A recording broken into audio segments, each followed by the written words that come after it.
নমস্কার, দেখছেন talk to Bangla. আমি অভিষেক রয়েছে আপনাদের সাথে। এই মুহূর্তে যে খবর নিয়ে উপস্থিত হয়েছি, একদম দিল্লির বুকে কিন্তু একটা বিশাল ঘটনা। তার কারণে একই দিনে কিন্তু দেশের স্বরাষ্ট্রমন্ত্রী অমিত শাহ এবং বিজেপির সেকেন্ড ইন কমান্ড তিনি পরপর ম্যারাথন বৈঠক করলেন এবং জেপি নাড্ডার সঙ্গে, দেশের আইনমন্ত্রীর সঙ্গে এবং প্রধানমন্ত্রীর সঙ্গে বৈঠক করলেন দেশের স্বরাষ্ট্রমন্ত্রী অমিত শাহ। কিন্তু কি এমন ঘটলো? আইএনডিআইএ জোট, তাদের পক্ষ থেকে একটা চাপ উঠে এসেছে এবং সেই চাপ কিন্তু 200 জন সাংসদ একত্রিত হয়ে বিজেপি সরকার কিংবা এনডিএ সরকারকে দিচ্ছেন। তেমনই কিন্তু একটা খবর উঠে আসছে এই মুহূর্তে এবং বিশেষ একটা অধিবেশন এই মুহূর্তে বসানোর একটা দাবি উঠেছে এবং তাই জন্যই কিন্তু রীতিমতন মোদী সরকারের একটা ভয় ধরে গিয়েছে এবং তার ভিত্তিতেই এই মুহূর্তে এই ম্যারাথন বৈঠক করছেন দেশের স্বরাষ্ট্রমন্ত্রী অমিত শাহ। আপনাদের সামগ্রিক ঘটনার ডিটেলস বলবো এবং এই মুহূর্তে আইএনডিআইএ জোটের পক্ষ থেকে যে চাপটা সৃষ্টি করা হচ্ছে মোদী সরকারের ওপর, সেটার প্রভাব আপকামিং যে বিভিন্ন রাজ্যগুলোতে বিধানসভা ভোট রয়েছে এই চলতি বছরে বিহারে, পরবর্তী বছরে তামিলনাড়ু, কেরালা এবং পশ্চিমবঙ্গে ভোট রয়েছে, তার ওপর কতটা ঠিক প্রভাব পড়তে পারে আইএনডিআইএ জোটের এই চাপ, তার কতটা প্রভাব পড়তে পারে, সমস্তটাই আপনাদের বিস্তারিত বলবো। এবং অবশ্যই বলবো এই মুহূর্তে চিঠি যে লেখা হয়েছে 200 জন সাংসদের পক্ষ থেকে,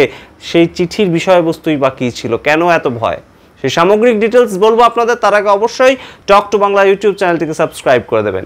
আজকে খবরে আপনারা জানেন যে ওয়াকফ অ্যামেন্ডমেন্ট বিল সংক্রান্ত বিষয়ে কিন্তু মোদী সরকার অলরেডি কোণঠাসা এবং 2রা এপ্রিল এবং 3রা এপ্রিল এই দুদিন একদম সংসদের অভ্যন্তরে সংখ্যাগরিষ্ঠতার দরুন তারা ওয়াকফ অ্যামেন্ডমেন্ট বিলটাকে পাস করিয়ে নিয়েছে, এমন অভিযোগ বিরোধীরা বারবার তুলেছেন এবং আমরা দেখতে পেয়েছি সারা দেশ জুড়ে কিন্তু একদম ওয়াকফ অ্যামেন্ডমেন্ট বিল যখন পাস হয়ে গেল 2025 সালে নতুন সংশোধন করা ওয়াকফ অ্যামেন্ডমেন্ট বিল, তারপর থেকেই কিন্তু একদম একটা লাগাতার আমরা দেখতে পেয়েছি মোদী সরকারের উপর চাপ দেওয়ার জন্য বিভিন্ন জায়গায় দেশের বিভিন্ন প্রান্ত থেকে একদম আমরা খবর করেছি যে প্রদর্শন করা হচ্ছে, ধর্ণা দেওয়া হচ্ছে, বিক্ষোভ, অশান্তি তৈরি হয়েছে বিক্ষিপ্তভাবে এবং তার প্রভাব পশ্চিমবঙ্গে পড়েছে। মুর্শিদাবাদ, মালদার খবর আপনারা জানেন।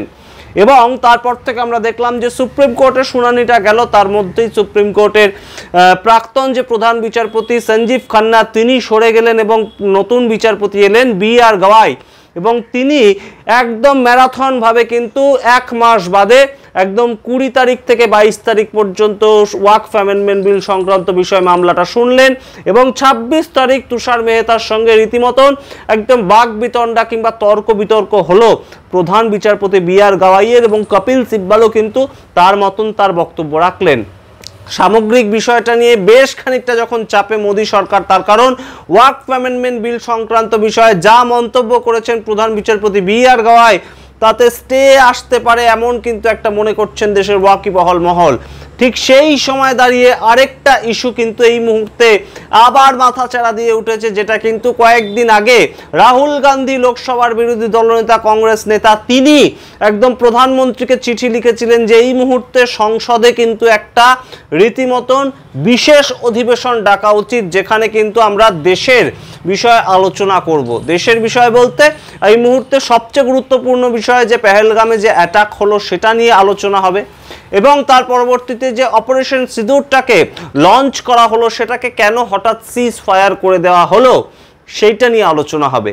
এমনই কিন্তু একটা আভাস ছিল যখন রাহুল গান্ধী চিঠি পাঠিয়েছিলেন, তখন ওয়াকিবহাল মহল মনে করছিল যে এই বিশেষ অধিবেশনের বিষয়বস্তু এটাই হতে চলেছে এবং সেই সূত্রে বিভিন্ন জায়গায় আমরা খবরও দেখতে পেয়েছিলাম যে হয়তো অমিত শাহকে একদম সরাসরি প্রশ্ন করা হতে পারে যে পেহেলগামে যে এই আতঙ্কবাদী হামলাটা হলো, তাহলে সেই ক্ষেত্রে কেন এই সন্ত্রাসবাদীদের আগে থেকে ধরা গেল না কিংবা ইন্টেলিজেন্স কি করছিল। তার কারণ কাশ্মীর, জম্মু অ্যান্ড কাশ্মীরের যে একদম আইন ব্যবস্থা সেটা তো কেন্দ্রীয় সরকারের হাতে, সেটা তো কখনোই একদম উমার আবদুল্লাহ অর্থাৎ কাশ্মীরের যে স্টেট গভর্নমেন্ট নতুন তৈরি হয়েছে তাদের হাতে নয়। তাহলে সেটার ক্ষেত্রে অমিত শাহ কেন ফেল করলো, এই কথা কিন্তু উঠে এসেছিল। এই ধরনের একটা আলোচনা হতে পারে সংসদের বিশেষ অধিবেশন যদি ডাকা হয় সেখানে, এবং সেই সূত্রে শুধুমাত্র রাহুল গান্ধী যে চিঠি দিয়ে শেষ করে দিলেন বিষয়টাকে তেমন নয়।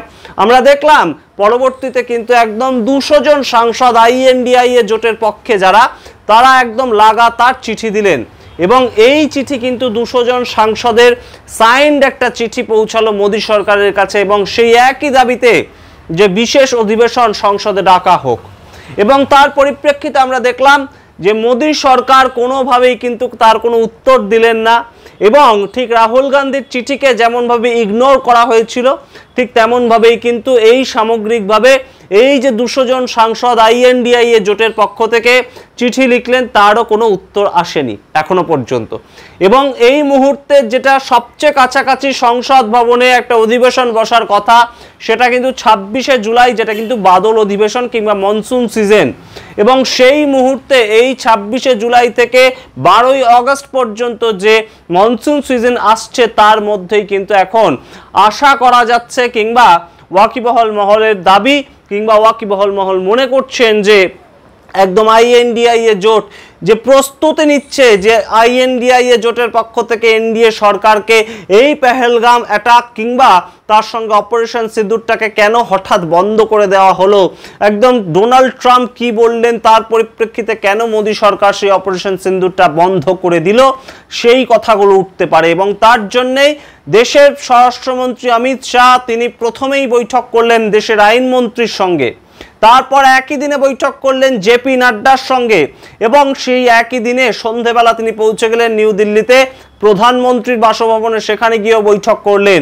এই একই দিনে 3টে ম্যারাথন বৈঠক, এবং যে সময় একদম INDIA জোটের 200 জন সাংসদ একটা চিঠি পাঠিয়েছেন ঠিক তারপরেই এই ঘটনা অবশ্যই এই মুহূর্তে জল্পনা উস্কে দিয়েছে। আপনাদের মনে করায় 2008 সালে যখন মুম্বাই হামলা হয়েছিল সেই সময়কার যে হোম মিনিস্টার এবং সেই সময়কার যে একদম ন্যাশনাল সিকিউরিটি অ্যাডভাইজার ছিলেন, দুজনে কিন্তু একত্রিতভাবে তাদের দায় স্বীকার করে রিজাইন করেছিলেন।